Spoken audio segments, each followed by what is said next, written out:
जय श्रीराम. जय श्रीराम. आपल्या आदल्या दिवशी कळंबला दिंडी चालत होती आणि आपली शनिवारी त्यांच्या इकडे शुक्रवारी चालत होती. म्हणजे माझी आई बहीण तिथं आलेले होते. माझ्या मोठ्या सुलतेची मुलगी ना मध्ये आणि तिला माझ्या छोट्या बहिणीनं बोलवलं, चल म्हणली दिंडीत तू पण चालायला ये म्हणून. तिला आता टाइम नव्हता, पण पुरीचं कॉलेज ती सुटलं. मग म्हणली चला आता 11 11:30 वाजलेले होते. म्हणली चला आता पुरीचं कॉलेज पण सुटले, चला जाऊनच जातेच म्हणली. मग गेली अंदोऱ्यावर हॉटेल म्हणजे मंगल कार्यालय, तिथं दिंडी आपली प्रसादासाठी दुपारच्या महाप्रसादासाठी थांबत असते.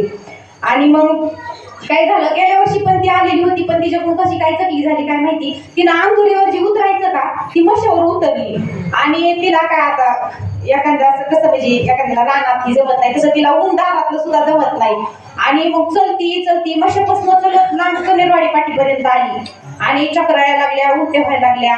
मग आमची आई शेवेला होती, हिंदू संग्राम सेना नसते का त्या पांढऱ्या महिला साडी नेसलेल्या, त्या शेवेला होती. आणि त्या आमच्या आईनं बघितलं होतं, त्या एक ताई होत्या छान पाऊल ही आई समोर खेळत होत्या त्या. आणि असंच मग काय झालं काय माहिती, अचानक त्या ताई माझी बहीण आणि माझी ती मुलगी चलत आली होती का त्यांच्यापर्यंत जाऊन पोहोचल्या. मग तेवढ्यात आईचा फोन गेला. आई म्हणली कुठवर आला काय? अगं म्हणली काकी माझी जमनिंग झाली, मी जी अंधुऱ्यावर उतरायचं का ती मशावरच उतरेन आणि ले आता येईन मग येईन ती मंगल कार्यालय असं करून पण येणच गेले.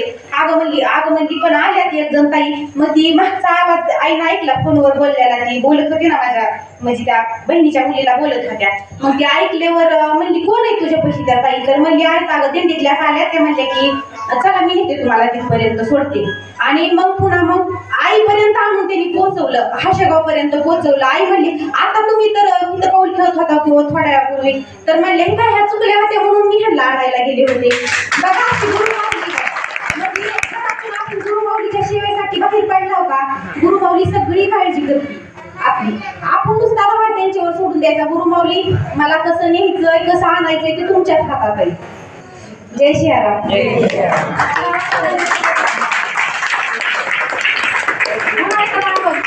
आपण म्हणायचं शिकले म्हणून